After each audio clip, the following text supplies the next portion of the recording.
O amor tem sua linguagem própria e sempre envolve uma atitude interna com disposição em se colocar no lugar da outra pessoa e abençoá-la. Nossa reflexão hoje está em 2 Coríntios, capítulo 8, do 1 ao 7, que vai nos dizer assim: Agora, irmãos, queremos que vocês tomem conhecimento da graça que Deus concedeu às igrejas da Macedônia. No meio da mais severa tribulação, a grande alegria e a extrema pobreza deles transbordaram em rica generosidade, pois dou testemunho de que eles deram tudo quanto podiam e até além do que podiam. Por iniciativa própria, eles nos suplicaram insistentemente o privilégio de participar da assistência aos santos. E não somente fizeram o que esperávamos, mas entregaram-se primeiramente a si mesmos ao Senhor e depois a nós pela vontade de Deus. Assim, recomendamos a Tito que, assim como ele já havia começado, também completasse esse ato de graça da parte de vocês. Todavia, assim como vocês se destacaram em tudo, na fé, na palavra, no conhecimento, na dedicação completa e no amor que vocês têm por nós, destaquem-se também nesse o privilégio de contribuir. Que palavra preciosíssima essa conclusão de que fé, palavra, conhecimento, dedicação completa ao amor de uns para com os outros, aqui no caso os macedônios, pelos que estavam precisando em Jerusalém, dessa ajuda urgente, necessária e que transbordou em rica generosidade da parte dos macedônios para abençoar os cristãos em Jerusalém. Paulo desejava que os coríntios conhecessem a maneira extremamente incomum pela qual a graça de Deus se havia manifestado no meio dos cristãos nas igrejas da Macedônia, norte da Grécia.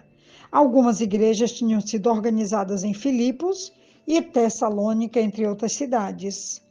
Por meio da sua rica generosidade, os macedônios mostraram ter recebido a graça de Deus.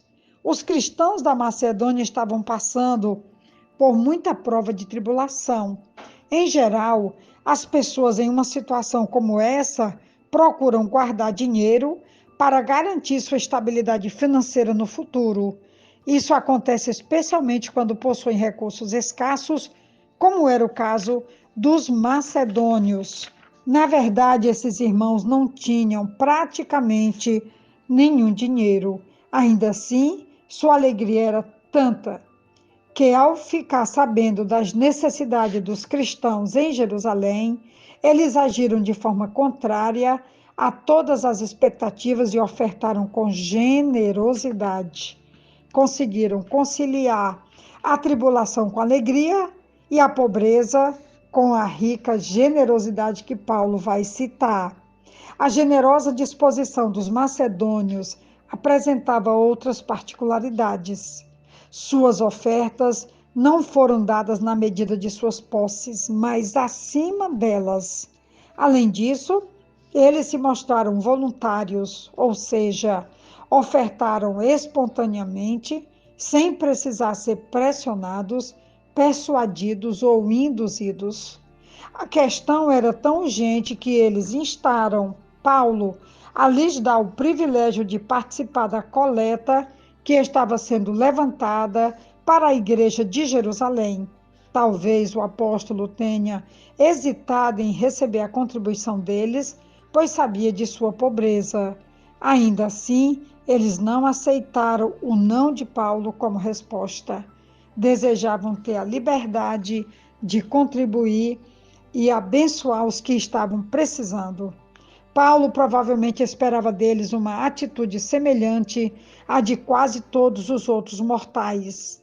A contribuição inicial seria relutante e só aumentaria sob pressão, mas não foi essa a atitude dos macedônios. Esses cristãos queridos entregaram-se em primeiro lugar à oferta mais valiosa de todas. deram-se a si mesmos porque amavam a obra de Deus e ao próprio Deus, e por isso para eles não foi sacrifício, mas alegria, privilégio, oportunidade de abençoar sempre. Feito isso, não tiveram dificuldade em fazer a coleta do dinheiro. Quando Paulo diz que os macedônios se deram a si mesmos ao Senhor, depois a nós, pela vontade de Deus, está apenas explicando que, em primeiro lugar, o amor deles marcou todas as ações para exaltar a Deus, ao seu reino e também ao ministério de Paulo. O apóstolo ficou encantado com o exemplo dos macedônios e desejava que fosse imitado pelos coríntios. Assim ele fala de sua recomendação a Tito, para que completasse o trabalho iniciado em Corinto. Em outras palavras, quando Tito visitou os coríntios pela primeira vez, tratou com eles da questão da coleta. Agora, ao voltar, foi instruído pelo apóstolo a providenciar para que as boas intenções dos coríntios se traduzissem em ações. Eu quero já caminhar aqui para a conclusão, quando ele vai dizer no versículo 7, uma vez que os coríntios se destacavam em tantos sentidos, Paulo deseja que se distinguisse também quanto à contribuição. O apóstolo lhes dá crédito por se destacarem tanto na fé, na palavra, no conhecimento, em todo o cuidado e no amor para com eles. Na primeira epístola, Paulo elogiou Coríntios por seu conhecimento e palavra. Agora, acrescenta diversas virtudes resultantes, indubitavelmente, da visita de Tito, destacando a fé, a palavra, o conhecimento, o cuidado e o amor. Essas ações devem realmente marcar a vida e a caminhada da Igreja do Senhor, que testemunha do seu amor e poder em toda a terra.